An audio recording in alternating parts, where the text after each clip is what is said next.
Sometimes it's useful to be able to record a Zoom meeting so you can review what was discussed in the meeting, or for the benefit of people who weren't able to attend but can then watch the meeting later.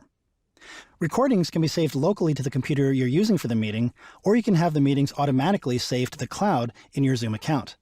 The amount of online storage space you have to save these meetings depends on your subscription type. So I'm here in the desktop app, and let's go to Settings first and to Recording. Here at the top, you can decide the location for local recordings to be saved. The default is in your Documents folder in a folder called Zoom, and you can change that if you want, but I'm going to leave that as is. This first option here allows you to choose a location to save the recording to after the meeting ends. The next option, to record a separate audio file for each participant, is particularly nice if you plan on doing some editing or mixing later, and having separate audio files lets you set individual volume levels for each participant in the audio editing application of your choice. Now here under the cloud recording section, you'll be able to see how much storage space you have in your account and how much has been used so far. And as you can see, I haven't done any cloud saves yet. All right, so let's see how recording works. I'm going to click this arrow here next to New Meeting. And for this example, I'm going to use my personal meeting ID, so I'm going to make sure that's checked. This is an ID that never changes, which is useful if you're always meeting with the same people. If they have your ID, they can just join your meeting at the appointed time without you needing to send an invite.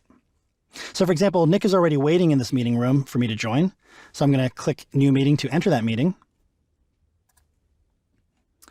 I'll join with my computer audio, and there's Nick waiting for us. Hey, Nick.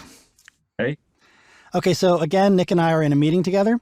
To record a meeting, I'm going to come down to the controls and click the record button. And again, you can choose to record locally or to the cloud. I'm going to choose to save to my computer for this example. And at this point, we're recording. All participants will see this recording indicator here in the upper left-hand corner, so everybody knows that the meeting is being recorded.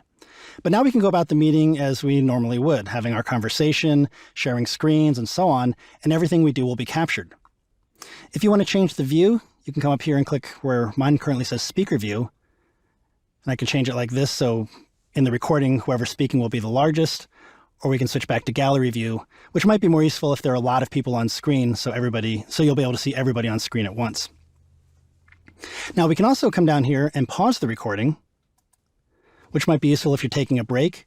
And when you're done, you can come back and either use the controls down here at the bottom or come back to the top up here, click the play button, and now we're recording again.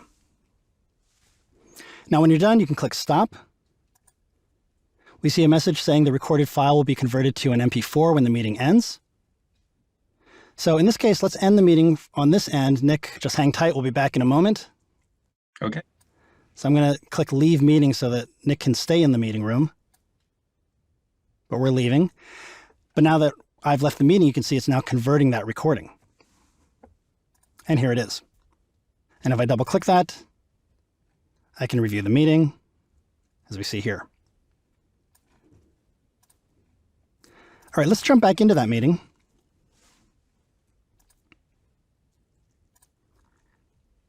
And we're back. Hello again. Hello. All right, so participants can also record the meeting locally to their own computers, but they need to ask permission first. So Nick, if you click the record button on your end, can you tell me what the message there says? I see a message that says, please request recording permission from the meeting host. Right. So there's actually no way to actually send a message that requests that recording. Nick actually has to verbally ask me, in this case, whether he can have permission to record the meeting. So once he does that, if I choose to allow it, I can come to the Manage Participants button, roll over his name here, click More, and choose Allow Record. So now, Nick, if you click the record button, he can record locally to his computer, and we see the recording indicator has popped up here in the upper left-hand corner so that we all know it's being recorded. Now, at the same time, I can still come down to my record button, and maybe this time I want to record to the cloud.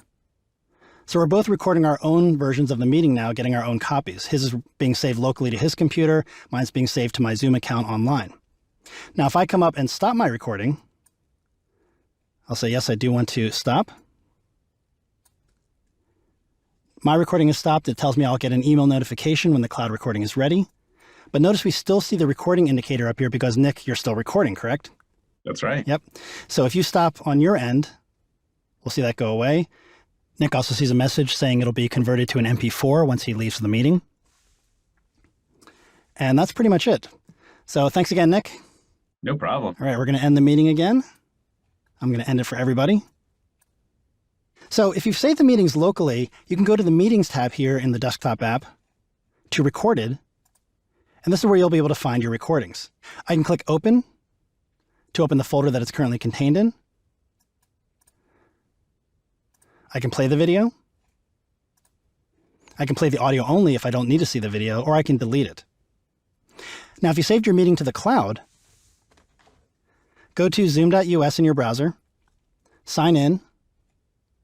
I'm already signed in here. Go to My Recordings, and here you'll be able to view and download your recordings. You can see in this case, it's still processing the recording.